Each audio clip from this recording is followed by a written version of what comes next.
मुंबई की top company genesis group को business में बहुत बड़ा नुकसान हो रहा है और अभी तक कंपनी की वैल्यूएशन 2 बिलियन से घट गई है और कंपनी बैंक्रप्सी पर आ गई है।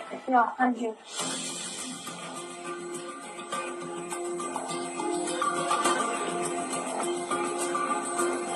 ये जेनेसिस के लिए एक बहुत बड़ा झटका हो सकता है। मिस्टर दावा, ये अटैक हमारे बिजनेस के लिए अच्छा नहीं है। इस तरह हमारे बिजनेस का एंड हो सकता है और हमारे पास कोई और रास्ता है। मुझे एक स्ट्रैटेजी चाहिए। हाय शनाया, मुझे एक डॉक्यूमेंट में तुम्हारे सिग्नेचर चाहिए। मेरे पास इस सबके लिए भी टाइम नहीं है, थोड़ा वेट करो। यहाँ सब जेनेसिस ग्रुप के एलीट्स हैं, top business school graduates, well respected भी हैं और इस गंभीर समय में आप लोगों का सोल्यूशन है बस मरने का वेट करो। फाइनेंशियल दिग्गज जेडन इंटरनेशनल का इस समय इंडिया में एंटर करना बहुत ही क्रूशियल टाइम है। सभी फर्स्ट ईयर के ग्रुप कोलैबोरेशन पाने के लिए आपस में लड़ेंगे।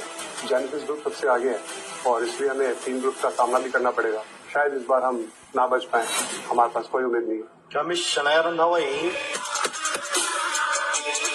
तुम यहाँ कैसे आए?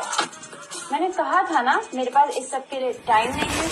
बच्चे लो लेवल, पूरे लूप होल से भरे बच्चों के खेल को तुम अटैक मानती हो। जेनेसिस के फाउंडर, मुंबई बिजनेस की स्मार्टेस्ट वुमेन, एक छोटी सी झंझट को इतनी बड़ी प्रॉब्लम मानती है। आपको यकीन है आप इसे संभाल सकते हो?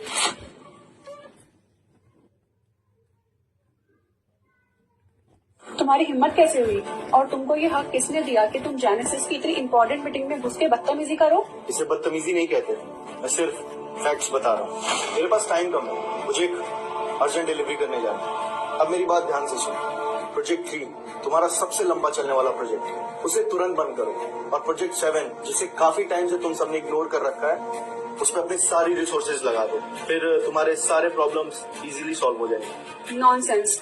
तुम्हें लगता है जेनेसिस ने इस प्रोजेक्ट में कितने पैसे इन्वेस्ट करे हैं? 1.5 बिलियन। तुम्हें लगता है? पूरे इंडिया में बात करें तो जिन जगहों पे प्रोजेक्ट 7 की इन्वॉल्वमेंट है वो एक ब्लैंक कैनवस की तरह, और उस पर जेडन इंटरनेशनल की पूरी नजर है। यही बेस्ट ऑप्शन है और मुझे तुम्हें समझाने की जरूरत नहीं। इस सक्सेस के बाद जेनेसिस कहाँ पहुंचे, राइट? तुम बस एक डिलीवरी बॉय हो और तुम्हें यहाँ आने की परमिशन किसने दी? तुम किस अधिकार से जेडन्स के बारे में स्पेकुलेट कर रहे हो? याद रखो, जेडन दुनिया की फाइनेंशियल कंपनी है। Shanaya, genesis can be saved. इस सिचुएशन में प्रोजेक्ट 7 को बचाना जेनेसिस की बेस्ट स्ट्रेटेजी होगी।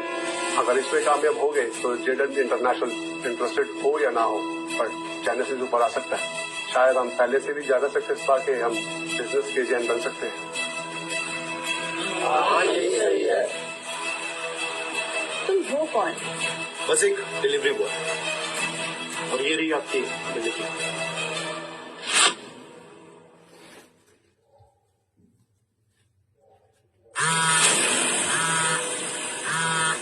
हेलो, सॉरी मेरी पिछली डिलीवरी वजह से थोड़ा लेट हो गया, बस मैं निकल ही रहा हूँ। हाँ, ओके।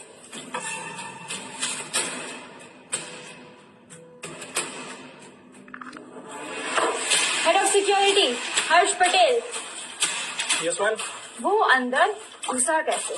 मैम, हम लोगों ने उस डिलीवरी बॉय को रोकने की पूरी कोशिश की और 30 आर्म गार्ड उसके कपड़े तक छू नहीं पाए। ये मैंने एक्सपेक्ट नहीं किया था। उस लड़के ने पूरी नाकाबंदी तोड़ दी।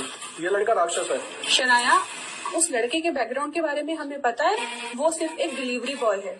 वो हमारे बिजनेस सर्कल और प्लानिंग के बारे में कुछ भी नहीं जानता। उसकी बातों पर हम भरोसा नहीं कर सकते, ये बहुत रिस्की है।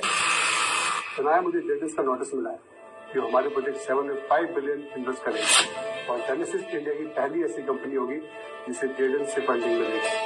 वो लड़का अभी अभी हमारे लिए चमत्कार लेके ये हो ही नहीं सकता। उस लड़की की जांच करो और इस चीज को प्रायोरिटी पे रखो। आज रात तक मुझे उसकी सारी इन्फॉर्मेशन चाहिए।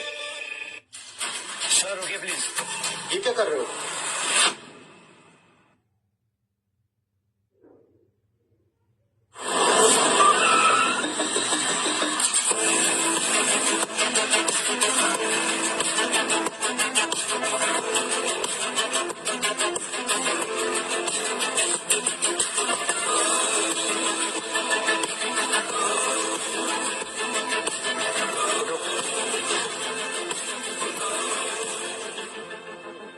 10 साल का समय पूरा हो चुका है। मैं प्रियम सेठी, जेडेंस इंटरनेशनल का CEO, आपसे रिक्वेस्ट करता हूँ कि आप एक ब्लैक कार्ड एक्सेप्ट करिए और कंपनी में वापस आ जाइए।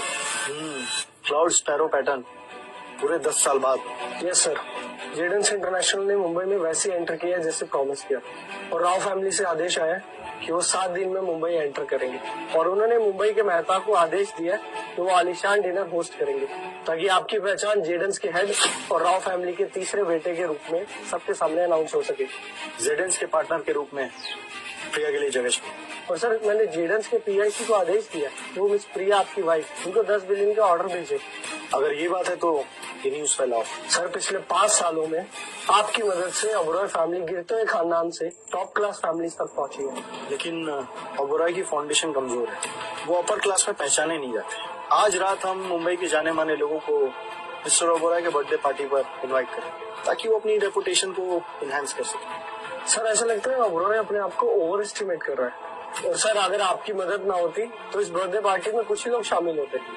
सर, वो इनकॉम्पिटेंट है। अगर उनमें पोटेंशियल होता तो अभी तक काफी चीजें अचीव कर चुके होते। ठीक है, फिर ये न्यूज फैलाओ और फिर एक गिफ्ट तैयार करो और उसे राउस की तरफ से ओबरॉय को भेजो। ठीक है सर, समझ गया। इस आखिरी डिलीवरी के बाद फास्ट को अलविदा कहने का वक्त है। Right sir. ये आपकी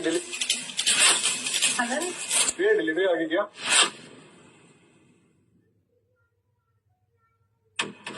ये कौन है और तुम इस होटल में क्या कर रही हो? प्रिया, तुम कैसे जानती हो? ये मेरे हस्बैंड अनंत राव हैं। आनंद, मैं कौशल शर्मा, मुंबई के शर्मा से जेडन इंटरनेशनल का CEO हूँ। जेडन इंटरनेशनल के मुंबई ब्रांच का CEO? एग्जैक्टली, हम अलग लेवल पे हैं और तुम नहीं समझ पाओगे। जेडन इंटरनेशनल एक लेजेंडरी शख्स ने अकेले ही एस्टेब्लिश किया था जो राव फैमिली से, और वो दुनिया के टॉप फाइनेंशियल जायंट्स में से एक। और मैं जेडन्स का हाई लेवल एग्जीक्यूटिव हूँ जिसे उस लेजेंड ने पर्सनली अपॉइंट किया है। और प्रिया और मैं बिजनेस डिस्कस कर रहे थे। Okay, personally appointed high level executive, पहली बार सुन रहा हूँ। और ऐसा क्या है कि तुम्हें ये डिस्कस करने के लिए होटल स्वीट की जरूरत पड़ी? अनंत, तुम जैसे लोग बहुत एरोगेंट और छोटी सोच के होते हैं, ये बहुत नॉर्मल बात है। तुम्हें क्या लगता है कि प्रिया और मैं बिजनेस डिस्कशन नहीं कर रहे थे? बिजनेस डिस्कशन क्या होता है ये तुम जैसे लोग नहीं समझ पाओगे यार। एरोगेंट और छोटी सोच, लगता है तुम खुद की बात कर रहे हो, और बिजनेस की बात है तो तुम इतना श्योर क्यों कि मैं नहीं समझ सकता? बस करो अनंत, अपने डिस्कस्टिंग थॉट्स और इमोशंस को रोको। कौशल और मैं सिर्फ कोलैबोरेशन के बारे में बात कर रहे हैं। कोलैबोरेशन? ठीक, पर क्या तुम्हारा पति होने के नाते मुझे ये जानने का हक नहीं है? तुम्हारे जाने से क्या फायदा? ये कोई घर का काम नहीं है। हम बिजनेस रिस्पॉन्स और डिसीजन मेकिंग पर डिस्कस कर रहे थे। तुम मदद नहीं कर सकते। अरे प्रिया, वो यहाँ तक आया सिर्फ ये डॉक्यूमेंट डिलीवर करने के लिए। कौशल, आई एम सो सॉरी। हम कोलैबोरेशन नेक्स्ट टाइम डिस्कस करेंगे।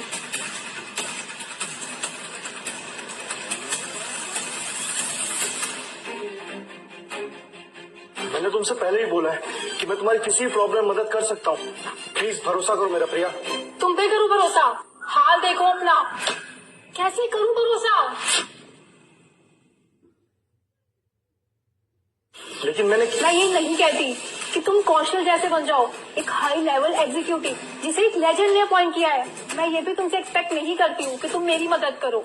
मैं सिर्फ यही चाहती हूँ कि तुम मेरे काम में दखल ना दो, परेशानी ना बनो। क्या तुम ये भी नहीं कर सकते? जो कौशल ने कहा है ना, वो प्रूव नहीं हुआ है, और वैसे भी क्वालिफाइड नहीं है, और वैसे भी वो मुंबई के जेडेंस का COO है। और तुम क्या करते हो? मैं क्या कर रहा हूँ? प्रिया ओबरॉय, इतने सालों से तुम मुझे इस नजर से देखती रही। तुम्हें अपने हाल का पता होना चाहिए। मैं तुमसे झगड़ा नहीं करना चाहती, ये बात यही खत्म होती है।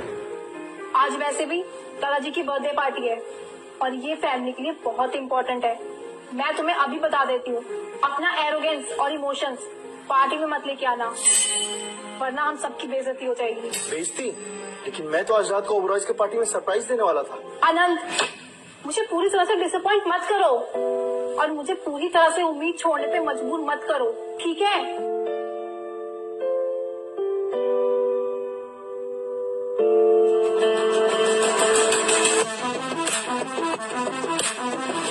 प्रियम, मेरे लिए एक बढ़िया सा सूप तैयार करो।